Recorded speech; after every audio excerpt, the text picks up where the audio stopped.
नमस्कार एवरीवन। मैं चौधरी छात्रोदय अकेडमी में आप सभी का हार्दिक स्वागत करता हूं।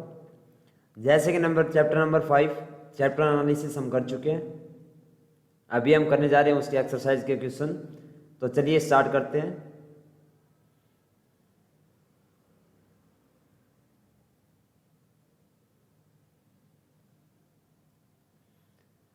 सबसे पहले दिया गया जल हमारे लिए क्यों महत्वपूर्ण है। तो जल हमारे क्यों महत्वपूर्ण है? क्योंकि जल हमारे पीने के काम आता है, नहाने के काम आता है, कपड़े धोने के काम आता है, घर की सफाई करने के काम आता है, खाना बनाने के काम आता है, फसलों की सिंचाई करने के लिए काम आता है, और जल यातायात के साधन के रूप में बहुत ज़्यादा उपयोगी है। और जल के द्वारा हम बिजली भी पैदा करते हैं और उद्योग धंधों में भी जल का प्रयोग किया जाता है। इन सभी कारणों के लिए जल हमारे लिए महत्वपूर्ण है। इसके बाद में नेक्स्ट हमारा होगा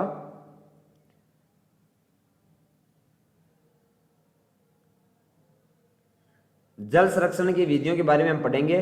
तो जल संरक्षण की विधियां जो हमारे घर पे होती है वो क्या होती हैं? हम टंकी को निर्मित करके उसको जल को इकट्ठा कर सकते हैं, और वर्षा जल को पीवीसी पाइपों के माध्यम से हैंडपंप या कुएं में डाल सकते हैं, और ईंट और रेत के माध्यम से गंदे पानी को साफ कर सकते हैं। क्योंकि ईंट और रेत की वजह से क्या होता है, पानी जो है छन्न के नीचे आ जाता है, तो उससे क्या होता है, जो पानी गंदा पानी होता है वो भी साफ हो जाता है। और जल संरक्षण की विधियां जो स्कूल में होती है हमारी, क्या होती हैं? छत वर्षा जल को पीवीसी पाइप के माध्यम से पानी को टंकी में जमा कर लिया जाता है। टंकियां देखी होंगी आपने अपने घर पे भी। गंदे पानी को पृथककारी छत्रा के माध्यम से उसे अपने उपयोग के लायक बनाया जा सकता है। और स्कूल में स्थित जल को किसी न किसी रूप में ढक कर रखा जाना चाहिए, ताकि उसमें किसी प्रकार का जो है बाहर से कोई जीव जंतु या कुछ भी गिरे ना। उसके बाद में नेक्स्ट हमारा होगा निम्न प्रश्नों के उत्तर दीजिए। तो पहला हमारा वर्षण क्या है?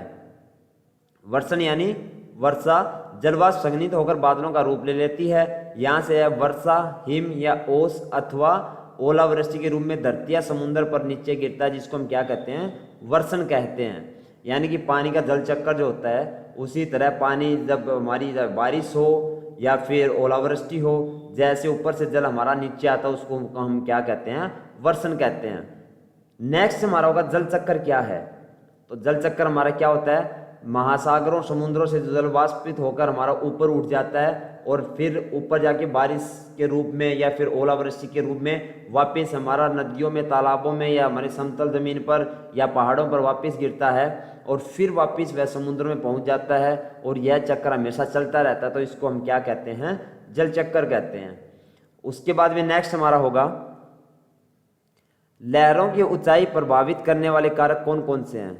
तो लहरों की जो ऊंचाई है वो प्रभावित करने वाले कारक कौन से हैं? तो जल की मात्रा, वायु की गति, सूर्य एवं चंद्रमा की आकर्षण शक्ति। उसके बाद में नेक्स्ट हमारा होगा महासागरीय जल की गति को प्रभावित करने वाले कारक कौन से हैं। तो जो महासागरीय जल है उनकी गति को प्रभावित करने वाले हमारे कारक होंगे सूर्य और चंद्रमा की आकर्षण शक्ति, महासागरीय जल में लवणता की मात्रा, वायु की गति, तापीय अंतर, और पृथ्वी की घूर्णन गति। उसके बाद में नेक्स्ट हमारा होगा ज्वार भाटा क्या तथा यह कैसे उत्पन्न होता है। तो ज्वार भाटा हमने देखा था चैप्टर एनालिसिस में कि यह डेली रूटीन से दिन में कम से कम 2 बार जरूर होता है। इसमें क्या होता है? महासागरीय जो जल होता है उसका उठना और गिरना, उसको हम क्या कहते हैं? ज्वार भाटा कहते हैं। और यह सर्वाधिक ऊंचाई तक उठकर जल तट के बड़े हिस्सों को डुबो देता है, जिसको हम ज्वार कहते हैं। जब पानी बहुत ज़्यादा ऊंचाई तक उठकर यह आसपास के तट को भी डुबो देता है, तो उसे हम क्या कहते हैं? ज्वार कहते हैं। और जब जल अपने निम्न स्तर पर आ जाता है और अपने तटों से पीछे की तरफ आ जाता है वापिस, तो उसको हम भाटा कहते हैं। और सूर्य एवं चंद्रमा की गुरुत्वाकर्षण शक्ति के कारण जो होता है ये हमारे ज्वार भाटा उत्पन्न होते हैं।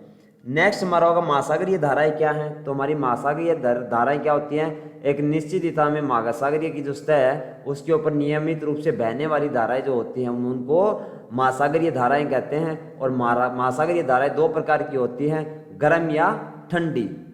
उसके बाद में नेक्स्ट हमारा क्वेश्चन होगा समुद्री जल नमकीन होता है, तो रीजन बताना है। क्योंकि महासागरों में अधिकांश जो नमक होता है हमारा वो सोडियम क्लोराइड होता है, और सोडियम क्लोराइड को ही हम खाने में भी उपयोग करते हैं। और समुद्र के जल में लवणता की मात्रा बहुत ज़्यादा होती है, और समुद्र जल का नियमित रूप से भारी मात्रा में वाष्पीकरण होता है, किंतु लवणीय पदार्थों का वाष्पीकरण न हो सकने के कारण ये समुद्र में नियमित रूप से बने रहते हैं। इसलिए समुद्री जल में लवणता निरंतर बढ़ती रहती है, क्योंकि जब जल वाष्प होकर वो ऊपर उठ जाता है तो जो नमक होता है उसमें वो समुद्र में ही रह जाता है। तो साफ पानी बिल्कुल ऊपर उठ जाता है जो एलवण होता है, और लवणीय पानी का लगातार बढ़ते रहने से जो नमक है वो समुद्र की में नमक की मात्रा बढ़ती रहती है निरंतर, तो उसकी वजह से ये पानी नमकीन हो जाता है। नेक्स्ट हमारा होगा जल की गुणवत्ता का ह्रास हो रहा है। पूछा गया है कि जल की गुणवत्ता का ह्रास हो रहा है, तो इसका क्या रीजन हो सकता है। मनुष्य के क्रियाकलापों से काफ़ी मात्रा में जल प्रदूषित हो रहा है। जैसे हमारे उद्योग धंधे हैं, फैक्ट्रियां हैं, उनमें दूषित पानी होता है, वो हमारी नहरों में, नदियों में, इनमें मिलता है, तो उसकी वजह से क्या होता है, पानी जो है वो खराब हो रहा है हमारा। उसके बाद में घरों से निकलने वाला जो हमारा प्रदूषित जल होता है वो हमारे जैसे नाले घर के बाहर होते हैं, तो ये भी कहीं ना कहीं जाके तो कहीं ना कहीं पानी में मिलते होंगे। जो ये गंदा पानी जाता है ये जाके साफ पानी को भी खराब कर देता है, और इसी वजह से हमारा जो जल है अलवणीय जल वो भी खराब हो रहा है। उसके बाद में नेक्स्ट क्वेश्चन हमारा होगा वह प्रक्रम जिसमें जल लगातार अपने स्वरूप को बदलता रहता है और महासागर, वायुमंडल एवं स्थल के बीच चक्कर लगाता रहता है, तो उसको हम क्या कहते हैं, जल चक्कर कहते हैं। उसके बाद में सेकंड होगा हमारा सामान्यतः गर्म महासागरीय धाराएं उत्पन्न होती हैं, तो कहाँ पे उत्पन्न होती हैं, भूमध्य रेखा के निकट।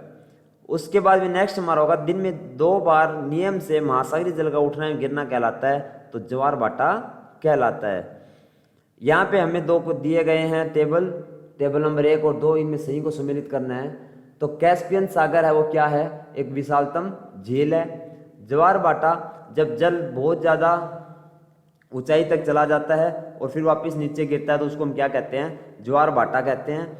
और सुनामी किसे कहते हैं, जो तीव्र भूकंपी तरंगें हमारी आती हैं जैसे समुद्र या महासागरों में, और उनकी वजह से आसपास के जो क्षेत्र होते हैं वो डूब जाते हैं, तो हम उसे सुनामी कहते हैं। और 2004 में जो सुनामी आई थी उसके बारे में हमने डिस्कस किया चैप्टर एनालिसिस में।